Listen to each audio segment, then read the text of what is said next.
Welcome students, आप सबका स्वागत है आपके चैनल पे जिसका नाम है द माइंड मैप। और आज हम डिस्कस करेंगे इंट्रोडक्शन के बारे में। इंट्रोडक्शन एक माइक्रो इकोनॉमिक्स 11th क्लास के फर्स्ट टॉपिक का नाम है और इसकी वेटेज है 4 नंबर की। 4 नंबर का ये चैप्टर है। इसमें 3+1 भी आ जाता है, मतलब कि एक क्वेश्चन 3 नंबर का, क्वेश्चन 1 नंबर का, और बाकी इसके अलग वेरिएंस भी है। और वीडियो स्टार्ट करने से पहले हम आपको बताना चाहते हैं कि हमने डिमांड चैप्टर और ईडी चैप्टर पूरा कंप्लीट उसको डिस्कस कर लिया है। उसकी वीडियोस प्लेलिस्ट में अपलोड है। डिमांड की सेपरेट प्लेलिस्ट है और ईडी की सेपरेट प्लेलिस्ट है। आप जाके उस लिस्ट में देख सकते हैं। सारे टॉपिक वाइज हमने वीडियोस को अरेंज करा हुआ है। अगर आप एक एक वीडियो देखेंगे तो आपके सारे टॉपिक कवर हो जाएंगे, वो आप चैनल पे जाके देख सकते हैं। और अगर आपको लगता है कि इस चैनल की वीडियो आपको किसी तरह से हेल्प कर पा रही है, आपको कंसेप्ट समझा पा रही है, तो लाइक और सब्सक्राइब करके हमारी टीम को मोटिवेट करिए ताकि ऐसी वीडियो आप तक हम पहुंचाते रहे। चलो अब हम डिस्कस करते हैं टॉपिक के बारे में, दैट इज इंट्रोडक्शन। राइट, देखो इंट्रोडक्शन देखा जाए तो छोटा टॉपिक है और सिर्फ 4 नंबर का आता है, लेकिन इंटरेस्टिंग भी है। और लेकिन ये बच्चे इसको नेग्लेक्ट कर जाते हैं, ओवरलुक कर जाते हैं, क्योंकि छोटा टॉपिक है, नंबर कम है, तो फोकस करते हैं बड़े नंबर्स के टॉपिक के ऊपर। राइट, लेकिन आपको एक एक नंबर आपके लिए इंपॉर्टेंट है, तो आप किसी भी चीज को इग्नोर नहीं कर सकते। तो उसी के हिसाब से हम पढ़ेंगे, एग्जामिनेशन पॉइंट ऑफ व्यू के हिसाब से उसको पढ़ेंगे ताकि आपके 4 नंबर पूरे आ जाए। देखो इंट्रोडक्शन का सबसे पहला जो पॉइंट लिखा हुआ है दैट इज इकोनॉमी, कि इकोनॉमी होता क्या है। इसमें लिखा हुआ है an economy refers to a system by which people earn their living। इसका मतलब बेटा ये होता है इकोनॉमिक का कि इकोनॉमी हम एक सिस्टम को कहते हैं जिस सिस्टम के द्वारा उस कंट्री में रहने वाले लोग अपनी जिंदगी जीने के लिए वहां से पैसे कमाते हैं। राइट, तो बेटा फोकस करें सिस्टम के ऊपर। सिस्टम क्या होता है? सिस्टम का मतलब होता है बच्चों प्रोडक्शन यूनिट। क्या होता है? प्रोडक्शन यूनिट, उसको बोलते हैं सिस्टम। ठीक है, आपकी प्रोडक्शन यूनिट, आपकी कंट्री की जितनी भी प्रोडक्शन यूनिट है उसी के द्वारा वहां के रहने वाले लोग वहां से क्या पैसे कमाते हैं, और जिससे वो पैसे कमाते हैं और अपनी जिंदगी जीते हैं, उसको बोलते हैं इकोनॉमी। राइट, अगर मैं बात करूं किसी कंट्री की इकोनॉमी के बारे में, अगर मैं इंडिया की इकोनॉमी की बात करूं तो we are talking about all production unit of India. Right, हम इंडिया के सारे प्रोडक्शन यूनिट की बात कर रहे हैं, तो उसी को बोलते हैं इकोनॉमी। जैसे लास्ट ईयर 2020 में कोरोना वायरस के चलते तो इंडिया को पूरा लॉकडाउन करना पड़ा था, जिसके वजह से प्रोडक्शन यूनिट शट डाउन हो गए थे। राइट, उसी लिए ये न्यूज आई थी कि इंडिया इकोनॉमिक कोलैप्स हो गई है, इंडियन इकोनॉमी पूरी डाउन हो गई है। इकोनॉमिक डाउन होने का मतलब ये था कि उसके प्रोडक्शन यूनिट क्या हो गए हैं बच्चों? डाउन हो गए हैं। राइट, तो सिंपल सी बात यह है, an economy refers to a system. System means all production unit of that particular country by which people earn their living, जहां के लोग उस प्रोडक्शन यूनिट की हेल्प से अपनी जिंदगी जीने के लिए, अपनी लाइफ को जीने के लिए वहां से पैसे कमाते हैं। क्योंकि देखो प्रोडक्शन यूनिट में जो काम करेगा वो भी एक व्यक्ति है और जो उसको यूज करेगा वो भी एक व्यक्ति है। अगर मैं प्रोडक्शन यूनिट की बात करूं तो it means we are producing goods and services. Right, goods and services. तो यहां पे भी एक व्यक्ति काम करेगा और जो इसकी गुड एंड सर्विसेज है उसको भी जो यूज करेगा वो भी वहां की उसी कंट्री के लोग होंगे। अगर मैं यहां पे ऐसे बना दूं तो ये कंज्यूमर्स हैं, ये वर्कर्स हैं। राइट, अगर ये पूरा ही प्रोडक्शन यूनिट बंद हो जाएगा तो अल्टीमेट इनको इनकम नहीं मिलेगी, इनकी इनकम क्या हो जाएगी? कम। इनकी इनकम कम हो जाएगी तो ये आगे मार्केट में डिमांड नहीं कर पाएंगे, आगे डिमांड नहीं कर पाएंगे तो अपनी लाइफ को जीने के लिए वो लोग सफिशिएंट मात्रा में चीजें नहीं लेंगे, जिसकी वजह से बोलते हैं इकोनॉमी का कोलैप्स होना। ठीक है, मैं दोबारा रिपीट कर देता हूं।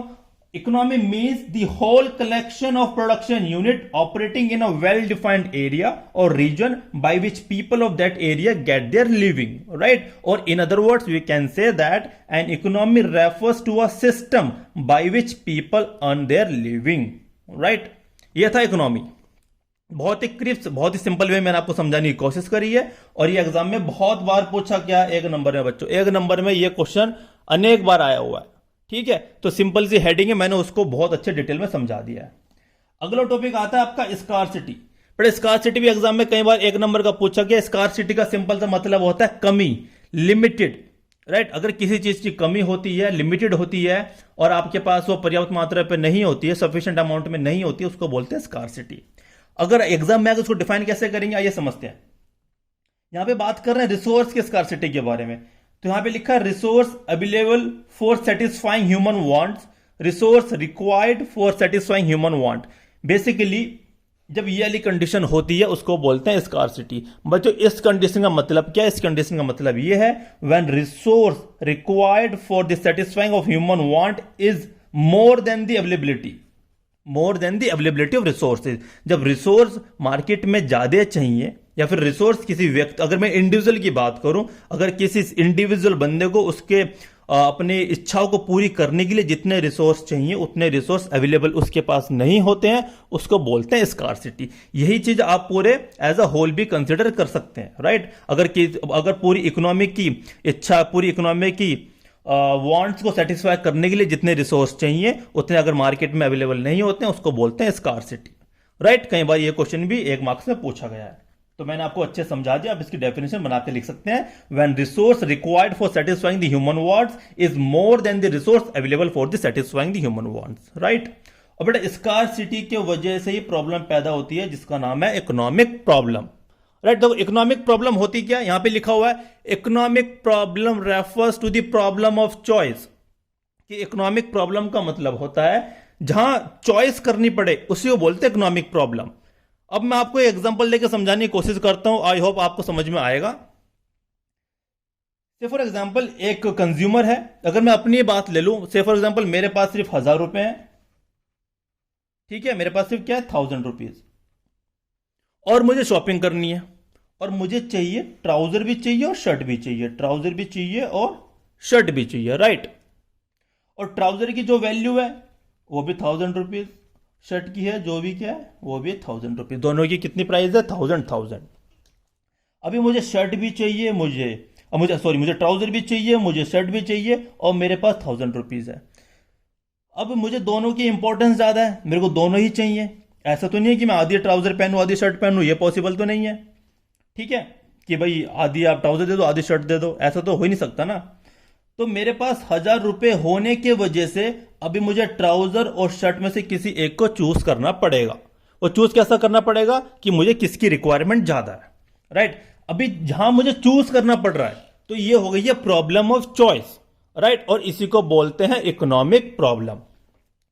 अब ये प्रॉब्लम ऑफ चॉइस पैदा क्यों हुई है इन दोनों के बीच में? ये इसलिए पैदा हुई है क्योंकि मेरे पास सिर्फ और सिर्फ 1000 रुपए जेब में थे। अगर 2000 होते तो हो सकता है मैं ट्राउजर भी ले लेता, मैं शर्ट भी ले लेता, लेकिन फिर मुझे जूते चाहिए होते हैं, फिर बेल्ट लगा लो, फिर बैग लगा लो, राइट। क्योंकि इंसान की इच्छाएं कभी भी खत्म नहीं होती है, right. Human wants can never be satisfied at any cost any how. तो इसका मतलब ये हुआ लिमिटेड रिसोर्स की वजह से मेरे पास 1000 रुपीज के मेरे रिसोर्स हैं, मेरे सोर्स हैं, राइट। अगर लिमिटेड रिसोर्स की वजह से मुझे क्या करना पड़ रहा है? प्रॉब्लम ऑफ चॉइस का फेस करना पड़ रहा है, उसका सामना करना पड़ रहा है। इसी को बोलते हैं बच्चों इकोनॉमिक प्रॉब्लम, राइट। तो economic problem refers to the problem of choice. और प्रॉब्लम ऑफ चॉइस क्यों पैदा होती है? क्योंकि रिसोर्स हमारे पास कम है, राइट। हमारी इच्छाएं अनेक हैं, ट्राउजर भी चाहिए, शर्ट भी चाहिए, बैग भी चाहिए, और बहुत सारी चीजें चाहिए, ठीक है। और अब जो रिसोर्स है उसको आप अल्टरनेटिव यूज कर सकते हो। आप 1000 से ट्राउजर भी ले सकते हो, शर्ट भी ले सकते हो, कुछ और भी ले सकते हो। अगर मैं ये बात करूं कि 1000 में सिर्फ आपको ट्राउजर मिलेगी, राइट। शर्ट, जो आपको शर्ट खरीदने के लिए आपको 1000 रुपीज नहीं देने, आपको कुछ और देने हैं, तो आप ट्राउजर ले लोगे, तो यहां पे प्रॉब्लम ऑफ चॉइस पैदा नहीं होगी। वो इसलिए पैदा हुई है क्योंकि जो आपके पास रिसोर्स अवेलेबल है उसके अल्टरनेटिव यूज हैं, कि आप ट्राउजर भी ले सकते हो, आप शर्ट भी ले सकते हो, राइट। तो ये थी इकोनॉमिक प्रॉब्लम। आइए अभी मैंने नीचे कुछ लिखे हैं कॉजेज जो एग्जाम में कई बार पूछे जाते हैं, उसको आप इस एग्जाम्पल से रिलेट करिएगा तो आपको समझ में आ जाएगा। तो लिखा हुआ है economic problem refers to the problem of choice. इसके कॉजेस की अगर मैं बात करूं तो कॉजेस बेटा बच्चों वही तीन है जो मैंने यहां पे बताए हैं। पहले ह्यूमन वांट्स आर अनलिमिटेड। बेटा ह्यूमन के जो वांट्स है वो अनलिमिटेड है, मतलब कि ये मान लो कि किसी व्यक्ति की इच्छाएं पूरी नहीं होती है, वो व्यक्ति ऊपर ही चला जाता है, लेकिन इच्छा कभी भी पूरी उसकी नहीं होती। चाहे वो मिडिल क्लास का हो, चाहे वो रिच क्लास का हो, चाहे वो पुअर क्लास का हो, किसी की भी इच्छा कभी भी पूरी नहीं होती है। जो इच्छा करता है वो पूरी होती है, दूसरी नई इच्छा जग जाती है, राइट। तो human wants are unlimited and limited resources, right. जैसे ट्राउजर एंड और शर्ट की बात करी तो वांट्स अनलिमिटेड, रिसोर्स लिमिटेड, मतलब only 1000 rupees. And resource have alternative uses, right. जो आपके पास रिसोर्स अवेलेबल है उसके आप अल्टरनेटिव यूज कर सकते हो, कि आप उसको से फॉर एग्जाम्पल अगर मैंने यहाँ पे बात करी है, आप ट्राउजर भी ले सकते हो और आप शर्ट भी ले सकते हो। तो इन्हीं 3 कारण से पैदा होती है प्रॉब्लम ऑफ चॉइस, और प्रॉब्लम ऑफ चॉइस को बोलते हैं हम इकोनॉमिक प्रॉब्लम, राइट। तो इकोनॉमिक प्रॉब्लम और एक होती है central problem, right. Economic problem, central problem दोनों अलग अलग होती है। आने वाले क्लासेस में हम डिस्कस करेंगे सेंट्रल प्रॉब्लम के बारे में। अभी आप इसको अच्छे से समझ लीजिए और अपने notes according to my words बना लीजिए, राइट। तो आज हमने डिस्कस क्या किया बच्चों, इकोनॉमिक क्या होता है, स्कार्सिटी क्या होता है, और इकोनॉमिक प्रॉब्लम क्या होते हैं। तो इंट्रोडक्शन में पहली क्लास के अंदर 3 टॉपिक हमने कवर कर लिए हैं, जो एग्जाम में आने की पूरी इनकी संभावना है। आने वाली क्लासेस में और पूरे टॉपिक्स को कवर करेंगे, राइट। अगर आपको ये वीडियो अच्छी लगी है तो आप हमें कमेंट करके अपने फीडबैक, अपने सजेशन हमें दे सकते हैं। अगर आपको लगता है कि हमारी क्लास जो चल रही है और अच्छे वे में आप तक प्रेजेंट की जा सकती है, तो आप हमें पक्का अपने फीडबैक दीजिए। हमारी टीम उसके ऊपर काम करेगी और आप तक आपके अकॉर्डिंग कंटेंट प्रोवाइड करेगी, राइट। Thank you students.